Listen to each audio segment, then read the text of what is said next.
Bonjour et bienvenue sur Healing is the New Black, le podcast sur ta santé émotionnelle. Je m'appelle Fatih, je suis coach de vie et créatrice de contenu. Et ici, on va parler anxiété, relations, blessures émotionnelles de l'enfance, ainsi que de leur impact sur ta vie à l'âge adulte. L'objectif de ce podcast est simple, mieux se comprendre pour mieux avancer dans sa vie et sur son chemin de guérison émotionnelle. Pour ce premier épisode, j'ai décidé de faire simple. Nous allons parler de guérison émotionnelle, donc qui est le sujet même de ce podcast. Nous allons définir les bases. Je me suis dit, quoi de mieux pour ce premier épisode que de définir la guérison émotionnelle. Donc que tu connaisses le sujet ou que tu sois complètement novice, on va prendre le temps de définir ce qu'est que la guérison émotionnelle. Donc qu'est-ce que c'est et qu'est-ce que ce n'est pas, parce qu'on lit plein de trucs aujourd'hui autour de ça. Et voilà, c'est bien de définir qu'est-ce que c'est et qu'est-ce que ce n'est pas. Nous parlerons ensuite des objectifs de la guérison émotionnelle pour savoir vers quoi on se dirige, mais aussi on parlera de l'utilité d'apprendre et d'être sur un chemin de guérison émotionnelle. Parce que oui, ça a une utilité, mis à part le fait de guérir de ses blessures, il y a d'autres utilités que du coup je vais vous lister. Et pour conclure ce premier épisode, je me suis dit pourquoi pas donner des conseils pour les personnes qui souhaitent se lancer dans ce cheminement de guérison. Ce sont des conseils que j'aurais bien voulu recevoir à mes débuts, que j'ai collectés au fur et à mesure de mon parcours, et aujourd'hui, j'ai trouvé ça très intéressant de les partager avec vous ici dans ce premier épisode. Donc je vous souhaite une très belle écoute. N'hésitez pas à mettre une note à ce podcast sur la plateforme d'écoute de votre choix et n'hésitez pas non plus à m'écrire sur les réseaux sociaux pour me dire ce que vous en avez pensé de ce premier épisode. C'est parti!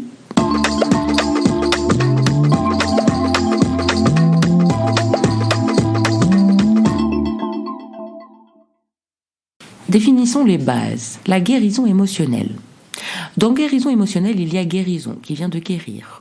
Quand on parle de guérir, ça veut dire qu'il y a quelque chose qui a été blessé, heurté, quelque chose qui est en souffrance, une blessure, qui a besoin de soins. Donc la guérison émotionnelle, c'est la guérison de quoi ?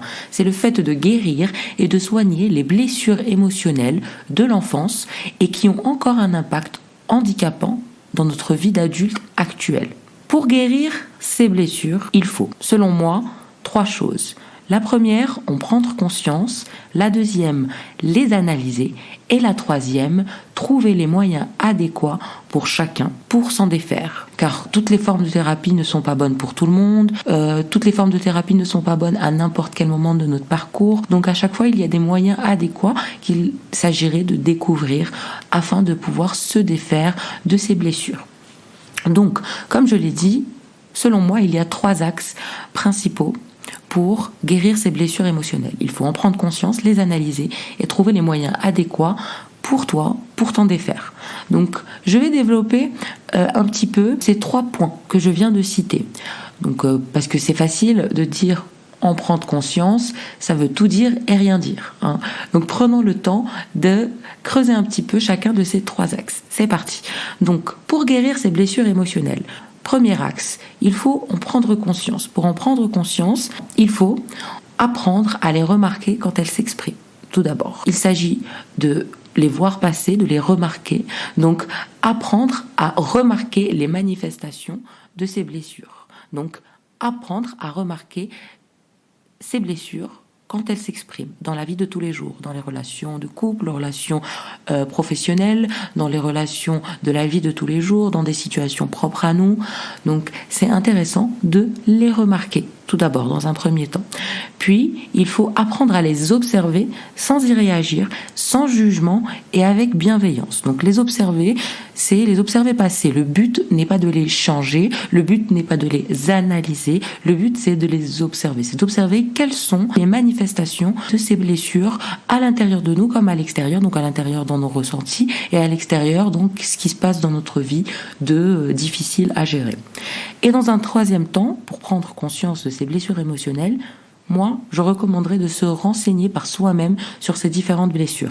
Il y a plein de livres de développement personnel très bien écrits, très bien faits, qui permettent de revenir sur les notions des principales, en général, blessures émotionnelles que tout le monde connaît selon le nom des 5 blessures de l'âme, mais il y a plein d'autres blessures. Donc l'idée, c'est de se renseigner un peu sur le fonctionnement de ces blessures, de pourquoi elles sont là, renseigner aussi sur leurs caractéristiques afin de se sentir du coup compris et comprise, et aussi pour comprendre les autres, le comportement des autres. Donc dans ce premier point, prendre conscience des blessures émotionnelles, tout d'abord en apprenant à les remarquer quand elles s'expriment, en apprenant à les observer sans y réagir, sans jugement et avec bienveillance toujours, et enfin en se renseignant par soi-même sur ces différentes blessures et sur ce qu'elles veulent dire.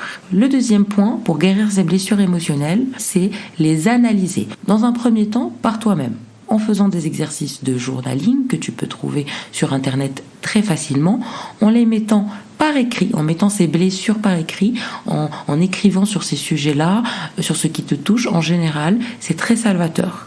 Et enfin, en parlant aussi autour de toi avec des personnes de ton entourage de confiance et capables de te comprendre et de t'écouter sans jugement. Donc c'est toujours très bien d'en discuter autour de soi parce que ça permet aussi l'analyse. Deuxièmement, analyser ces blessures émotionnelles avec l'aide d'un professionnel. Alors que ça soit un psychiatre, un psychologue, un thérapeute, un coach, un énergéticien, en fonction du besoin dans lequel vous êtes. Alors en général, c'est au fur et à mesure que l'on avance sur son chemin de guérison émotionnelle, on sait un peu plus qu'est-ce qui peut nous convenir, qu'est-ce qui ne nous convient pas. Donc c'est toujours intéressant d'en parler avec un professionnel qui aura du recul, et nous savons très bien que le recul permet d'analyser. Alors je me permets de m'arrêter sur ce deuxième point pour guérir ces blessures émotionnelles, les analyser. Pourquoi ? Alors il est très important de passer par une phase d'analyse, une phase rationnelle, pendant laquelle on utilise notre cerveau rationnel. Pourquoi ? Car ça permet de démanteler déjà les blessures émotionnelles dans un premier temps. Parce que mieux comprendre, c'est pouvoir agir. Mieux comprendre, c'est déjà 50% du travail qui est fait. Donc les analyses, c'est important, ça permet de prendre du recul, ça permet de mieux se comprendre, ça permet de savoir vers quoi on a besoin de s'orienter afin d'être aidé convenablement. Analyser, c'est très utile pour guérir ces blessures émotionnelles, d'où le fait que ça soit le deuxième axe suite au fait d'en prendre conscience. Et enfin, troisième axe pour guérir ces blessures émotionnelles, trouver les moyens adéquats pour toi afin de t'en défaire. Donc ça peut être en fonction de où tu te trouves sur ton chemin de guérison émotionnelle, en fonction de ce que tu as besoin de guérir, que ça soit par la psychothérapie, par les thérapies brèves pour travailler sur les pensées, les comportements, et qui est très axé instant présent avec des résultats assez rapides, surtout si tu te sens bloqué émotionnellement, que ça soit l'hypnose, le MDR, les livres de psychologie ou de développement personnel, un coach spécialisé dans des blocages que tu rencontres, quels que soient les moyens présents autour de soi, c'est important de se renseigner sur ces différents moyens et de voir lequel de ces moyens est le plus adéquat pour toi pour t'aider à te défaire de tes blessures émotionnelles. Et enfin, le troisième point pour guérir ces blessures émotionnelles, c'est de prendre le temps de trouver les moyens adéquats pour toi afin de t'en défaire. Car, comme je l'ai dit, chacun est différent. Chaque situation est différente. Et donc, tous les moyens thérapeutiques qui existent dans notre monde ne sont pas adéquats pour tout le monde. Il y a certaines choses qui fonctionneront plus pour certains que pour d'autres et inversement. Donc, trouver ces moyens, que ça soit par la psychothérapie, par les thérapies brèves comme la TCC ou la thérapie des schémas, que ça soit par l'hypnose, le MDR, les livres de psychologie ou de développement personnel, ou le fait de passer par des thérapeutes ou des coachs spécialisés dans les blocages que tu rencontres, quels que soient les moyens thérapeutiques présents sur cette terre, il est intéressant d'analyser son besoin, de quoi avons-nous besoin thérapeutiquement parlant, et qu'est-ce qui serait utile comme moyen pour pouvoir avancer sur son chemin et aller mieux. Alors je prends le temps de dire ce que la guérison émotionnelle n'est pas. Alors la guérison émotionnelle n'est pas quelque chose d'instantané ou de rapide. C'est un travail de tous les jours. C'est un travail récurrent qui demande une certaine régularité. Bien évidemment, on ne nous demande pas de devenir des robots, mais c'est vrai que ça demande une certaine présence, un certain investissement personnel, foi personnelle en le processus. Donc c'est quelque chose qui prend du temps. Ce qui nous mène d'ailleurs au deuxième point. La guérison émotionnelle n'est pas quelque chose qu'on peut promettre à quelqu'un. Donc s'il y a des personnes qui vous disent qu'ils ou elles ont la solution absolue pour tout résoudre dans votre vie, fuyez s'il vous plaît. Et plus sérieusement, ça rejoint le premier point car comme c'est quelque chose qui n'est pas instantané, qui n'est pas rapide, qui est un travail de tous les jours, c'est pas quelque chose qui se vend. Et vu que c'est quelque chose qui est propre à chacun, le chemin de guérison émotionnelle est propre à chacun, il est impossible de venir et de débarquer et de dire j'ai la solution miracle pour tout le monde. Ça n'existe pas. C'est vraiment de la simple logique. Mais c'est quand même important de le préciser. Les solutions miracles n'existent pas. Et enfin, un troisième point, la guérison émotionnelle n'est pas quelque chose de linéaire ou de connu d'avance. Donc ça ne sert à rien de vouloir aller plus vite que la musique. Chaque chemin de guérison émotionnelle est propre et est unique à chacun et chacune d'entre nous. Ça rejoint d'ailleurs le point précédent. Vu que chaque chemin est unique, il est impossible d'offrir une solution globale. Ça n'existe pas. Donc je prends quand même le temps de préciser. Maintenant qu'on a défini ce qu'était la guérison émotionnelle et ce qu'elle n'était pas, nous allons parler maintenant des objectifs de la guérison émotionnelle. L'objectif de ce travail de guérison émotionnelle est de découvrir ou de redécouvrir la vie et le vécu sans avoir à subir son anxiété, ses croyances limitantes, ses blessures et ses blocages émotionnels, ses relations malsaines. Le but, c'est vraiment de redécouvrir la vie sans ces choses auxquelles on est tellement habitué au final. L'objectif de la guérison émotionnelle est de se retrouver soi-même et d'être en paix avec cette version de soi-même. L'objectif de la guérison émotionnelle est de retrouver et de se sentir aligné avec notre vrai soi, celui que l'on était avant les blessures de la vie. Donc quelque part, c'est un retour aux sources. L'objectif de la guérison émotionnelle, c'est quelque part revenir un petit peu à sa source, à son origine, à ce qu'on est, à ce qu'on veut, à nos désirs profonds, à nos valeurs profondes et à être en paix et en alignement avec. Pour ce qui est de l'utilité d'entreprendre et d'être sur un chemin de guérison émotionnelle. Guérir émotionnellement ne veut pas dire que l'on va devenir une personne positive 24 heures sur 24, 7 jours sur 7, ou une personne qui n'a plus ni blocage, ni anxiété, ni difficulté. Guérir émotionnellement nous permet d'apprendre quelque part les armes, d'apprendre les outils pour savoir faire face de mieux en mieux au blocage, à l'anxiété et aux difficultés.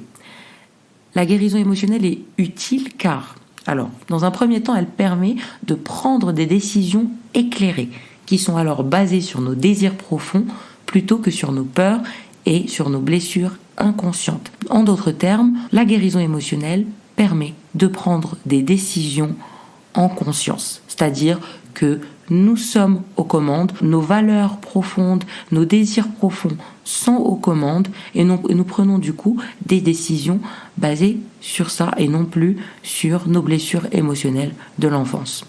La guérison émotionnelle est utile aussi car elle permet de se sentir apaisé, vu, entendu et aimé dans toutes les relations saines de sa vie. Alors pourquoi je parle de relations saines ? C'est parce que au fur et à mesure d'un chemin de guérison émotionnelle, la majorité d'entre nous vont remarquer que certaines de leurs relations, qu'elles pensent être des relations solides ou même des relations qui vont durer toute une vie, finissent par prendre fin. Pourquoi ? Parce que, c'est un fait déjà, je vous rassure, c'est un phénomène qui arrive. Je ne dis pas que c'est bien de perdre des amis, je dis juste que c'est ce qui arrive. Et pourquoi ça arrive ? C'est parce qu'en général, pendant un parcours de guérison émotionnelle, on grandit, on évolue, on gagne en maturité émotionnelle. Et si cette maturité émotionnelle ne rencontre pas quelque part une autre maturité émotionnelle suffisamment élevée de l'autre côté, donc dans l'autre personne, ça peut être compliqué. Ça peut être compliqué de continuer une relation où les deux personnes se sentent comprises l'une par l'autre. La guérison émotionnelle est utile aussi et enfin car elle permet de casser ce qu'on appelle des schémas ou des cycles toxiques. et ainsi ne pas les transmettre aux prochaines générations. D'ailleurs, je ferai bientôt un épisode sur le fait d'être un casseur ou une casseuse de cycles. Je vous tiendrai au courant, ne vous inquiétez pas. Et pour conclure ce premier épisode de Healing is the New Black, voici quelques conseils pour se lancer dans ce cheminement de guérison. Alors, tout d'abord, je dirais, comme premier conseil, commencez à s'observer et à observer les manifestations de ces blessures émotionnelles, sans jugement et avec bienveillance. Donc c'est un des points que j'avais déjà soulevé plus tôt dans le podcast. Il est vraiment très important d'observer et de commencer par cette observation. Par quel moyen faire ça ? Ça peut être par le fait de passer du temps seul avec vous-même, de passer du temps dans l'auto-réflexion pour réfléchir, pour vous observer et d'être dans l'auto-réflexion et dans l'introspection. Deuxième conseil pour se lancer dans ce chemin de guérison émotionnelle, faire appel à un ou une professionnelle de la santé mentale et émotionnelle, un professionnel qui saura te mettre en confiance, surtout pour commencer ce travail. Parce que j'ai remarqué que pour les personnes qui se lancent pour la première fois, dans les débuts, ça peut être extrêmement compliqué. Par moments, on se sent bloqué, on a l'impression de ne pas savoir par quoi commencer pour commencer ce travail de guérison. Donc, faire appel à quelqu'un de compétent, mais aussi quelqu'un avec lequel vous vous sentirez à l'aise, en tout cas suffisamment à l'aise pour pouvoir aller dans votre vulnérabilité et parler authentiquement de ce que vous ressentez, c'est très important. Donc faire appel à un ou une professionnelle. Et enfin, le troisième conseil, qui est en fait un conseil que j'ai déjà donné plus tôt dans ce podcast, qui est le fait de se renseigner sur ces sujets. Il y a plein de livres de développement personnel sur ça. Sur Internet aussi, il y a plein de littérature dessus. Donc se renseigner. Pourquoi ? Car comprendre ce qui nous arrive, comprendre le fonctionnement de nos schémas toxiques, de notre anxiété, de nos blessures émotionnelles, c'est 50% déjà du travail qui est fait. En tout cas, voilà, ce premier podcast de Healing is the New Black touche à sa fin. Merci à toi d'avoir écouté ce premier épisode. J'espère qu'il t'a plu et qu'il t'a été utile. N'hésite pas à m'écrire via les réseaux sociaux pour me dire ce que tu en as pensé. Très belle journée, soirée ou nuit à toi en fonction du moment de la journée auquel tu m'écoutes. Belle guérison et à bientôt pour un nouvel épisode de Healing is the New Black. Ciao!